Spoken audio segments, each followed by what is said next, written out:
Ya singkat cerita, yang melakukan hal-hal yang kayak gitu tuh masih termasuk keluarganya sendiri gitu. Memang dalam tanda kutip ya keluarganya itu termasuk, bukan gue nggak bilang mereka nggak bener ya, bukan mereka nggak bener, tapi masih termasuk kayak orang-orang dengan golongan keras lah, golongan keras terhadap orang gitu kan, di dalam artian kata suka cari masalah gitu loh, suka cari masalah gitu. Dan dia pun nggak ngeliat sikonnya. Saat itu gue marah, tapi apa boleh buat, gue karena itu gue waktu itu taunya pun setelah selesai itu gitu loh. Gue nggak ngeliat di situ. Ambulan gue itu memang sensitif, gue akuin ambulan gue tuh memang sensitif, nggak bisa dipakai buat aneh-aneh gitu loh. Nah ini pernah kejadian juga. Kenapa gue bilang ambulans gue sangat sensitif? Waktu gue pakai ambulans gue untuk servis beduk ke daerah Purwakarta, beduk masjid gue rusak dan gue harus servis itu karena nggak ada mobil lagi lah. Beduk gue besar, yang paling cocok yaitu ambulans gitu kan, ambulans. Ternyata salah satu teman gue yang ikut di belakang gue itu, dia kencing di wastafelnya ambulans gue gitu loh. Dia kencing di situ karena dia udah nggak bisa nahan kencing, dia kencing di wastafel itu. Ini gue nggak bohong, gue di situ berlima kalau nggak salah ya, berlima. Dia kencing itu ambulan gue oleng. Nggak lama setelah dia kencing, ambulan gue oleng dan gue bener-bener hampir tabrakan sama bis, hampir begini sama bis. Itu di daerah Cikampek, gue ingat sekali. Setelah sampai di tempat beduk itu, dia baru ngaku, gue tadi sebelum mobil mau ketabrak sama bis, gue kencing di wastafel itu katanya. Ya, gue otomatis marah. Wah, lu gimana sih, lu ngapain lu kencing kayak gitu? Jadi dari semua kejadian-kejadian itu, apa ya namanya, kayak kita pasti hidup tuh bersandingan sama makhluk yang gak kasat mata ya. Apalagi itu namanya mobil jenazah, selalu bawa mayat ya. Pasti banyak lah penunggu-penunggunya di situ ya. Walaupun kayak berasa mobil kok nggak numpang-numpang gitu loh. Walaupun dia mau kencing, oke lah misalnya menurut gue. Tapi kenapa nggak sih nggak numpang-numpang gitu loh? Karena apa? Efeknya ya itu gue hampir kecelakaan, ditabrak bis, mobil gue oleng banget. Ini cerita kedua gue, waktu gue mau nganter jenazah ke daerah Serang, tapi dari Jakarta ya. Konon dia di Jakarta tuh sebatang kara, nggak punya keluarga, dan aktivitasnya dia di Jakarta itu sebagai pemulung. Waktu itu gue didatengin itu sekitar jam 9 malam sama ketua RT-nya, dan dia bilang mau berangkat di jam 2, sekitar jam 2 pagi. Jam 2 pagi mau diberangkatkan ke daerah Serang.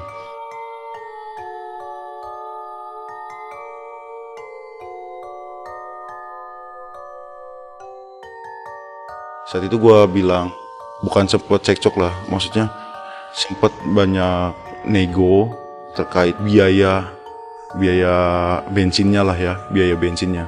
Itu sempet terjadi nego, karena gue ngasih harga termasuk murah, karena gue bener-bener murni ya kayak apa ya, buat ngebantu gitu kan. Gue udah tuh ngasih harga murah daripada yang lain, cuman buat biaya perawatan mobil gue doang, tapi tetap tidak disanggupin sama si pihak RT gitu loh, sama si pihak RT. Saat itu pihak RT-nya pun sudah pergi gitu loh, karena menurut dia kemahalan dan gue nggak bisa gitu loh. Dia pergi dan dia akhirnya balik lagi. 1 jam kemudian dia balik lagi. Menurut gue sih dia pergi nyari yang lain gitu ya, dia pergi nyari ambulan yang lain, tapi dia balik lagi ke gue. Dan dia di situ mohon untuk tolonglah dikurangi dengan harga yang pantas gitu buat biaya bensinnya. Karena apa ya, menurut gue pun di situ masih nggak pantas, karena untuk biaya bensinnya pun belum ketutup gitu loh, biaya bensinnya sama tolnya ataupun apanya gitu kan. Akhirnya oke, gue waktu itu telepon ke pengurus rukun kematian gue malah minta dikeluarin dana. Gue malah minta dikeluarin dana untuk nambahin biaya perjalanan gue ke sana. Singkat cerita, waktu itu memang gue pas nyampe di lokasi, gue bawa, akhirnya sedih lah gue bawa gitu loh. Dan nyampe di rumah duka ya, si RT bilang lagi ternyata dari biaya bensin yang udah disepakati ternyata dikurangin lagi gitu loh, sekitar 20%. Tapi jenazah posisi udah masuk ke dalam mobil. Duh, gue bilang gimana, kita udah sepakat begini, itu pun udah dibantu gitu kan, bla bla bla. Ya tapi kita gimana, dia juga nggak punya keluarga di sini ataupun apa gitu kan. Dan dia tuh sih cuma mulung, kita udah periksa lemarinya nggak ada duit lagi gitu kan. Kita pun kas RT udah pakai gitu kan. Duh, gue ngomong kayak gini, udah pak, ini saya terima kekurangannya, ya mudah-mudahan itu nanti biar saya ngituin, biar jadi pahala buat saya gitu kan. Gue ngomong kayak gitu ke Pak RT-nya. Udah mas, terima kasih gitu kan. Singkat cerita tuh berangkat. Gue berangkat, nyampe di Serang, ternyata nggak disangka-sangka, gua, pengurus RT-nya, semua orang yang ikut nganter itu, kalau nggak salah gua nganter itu rombongannya doang ya, ada 3 mobil. Itu nggak ada yang menyangka ternyata si almarhum, si jenazah di sana itu rumahnya terbilang mewah, terbilang bagus lah, terbilang bagus. Di situ pada kaget semua. Gue ngomong, ini mau pindah keranda dong, karena pun gue malam, gue belum tidur itu, dari malam itu gue belum tidur gitu kan. Gue minta tolong dong, kalau misalkan ini kan udah dipindahin, gue mau pulang gitu kan, keranda gue kepake gak? Kalau misalkan keranda gue nggak kepake, gue mau pulang. Tapi kalau misalkan di sini nggak ada keranda, ya gue tetap di sini gitu kan. Akhirnya ditanyain ke keluarganya, di sini ada keranda, gue pulang. Sama RT-nya pun merasa kayak apa ya, ya kesel juga tuh si RT-nya gitu kan, kesel. Gue pulang, dan gue karena belum tidur tuh ya pagi gitu kan, sempet mampir di namanya, itu baru-barunya tenar, Sop Duren, iya Sop Duren di daerah Serang itu, Sop Duren itu baru tenarnya. Nah, itu gue masuk parkir di situ, makan Sop Duren di situ, gitu kan, makan Sop Duren di situ.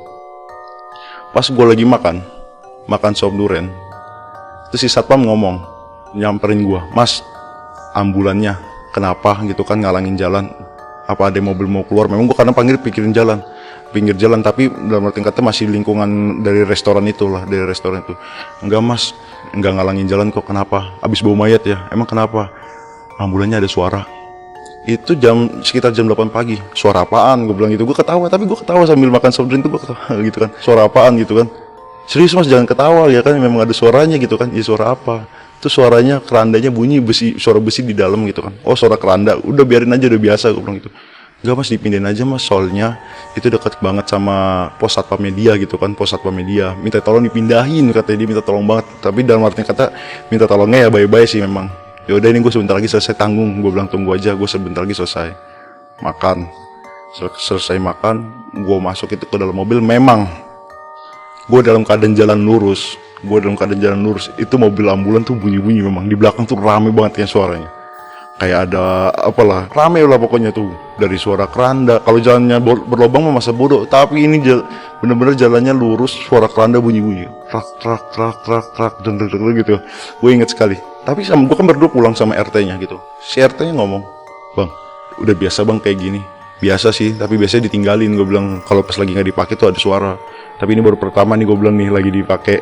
Tapi itu bener-bener berhentinya itu suara keranda itu berisik banget itu. Yang pas udah di tol itu, pas mau mendekati Jakarta gitu loh, itu baru berhenti, bener-bener baru berhenti gitu.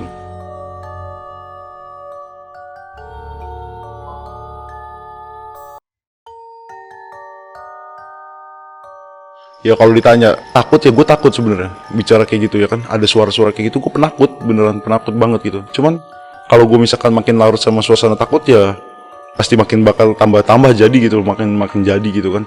Cuman gue mikir udah biasa aja, gue cuekin, bahasa kasar itu gue cuekin, terus hilang dengan sendirinya gitu kan.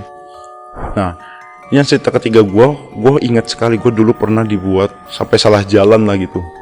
TPU Pondok Rangon, berangkat itu dikawal sama polisi, patwal motor 1. Sampainya keluar di tol Cibubur, waktu gue bawa jenazah itu beneran apa ya, menurut gue bukan pengalaman yang buruk bagi gue, enggak. Cuman gue rada-rada kayak mikir positif, bener-bener gue nggak mikir itu pengalaman buruk. Jadi itu agak lucu juga ya, si polisinya itu pun bilang gitu kan. Jadi gue tuh keluar itu dari tol itu iring-iringan, pun toh gue tahu pas polisi itu yang buka jalan itu salah jalan pun gue sebenarnya sadar gitu loh, gitu loh, salah belokan pun gue tahu gitu kan, kok dia lewat sini gitu loh kan. Sampai akhirnya satu jalan udah mentok, si polisi standarin motor gitu loh.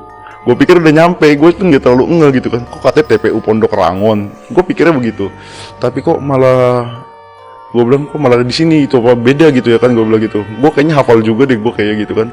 Ini bukan TPU Pondok Rangon.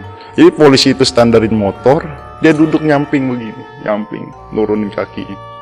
Gue pikir ngapain ya kan? Gue buka pintu seperti biasa, maksudnya gue mau nurunin jenazah gitu loh. Dan iring-iringannya pun di belakang banget. Tapi pas gue lagi turun dari pintu, gue muter lewat depan, gue mau buka pintu samping yang buat turun keluarga gitu loh. Nah pas gue mau buka pintu, kok berhenti di sini?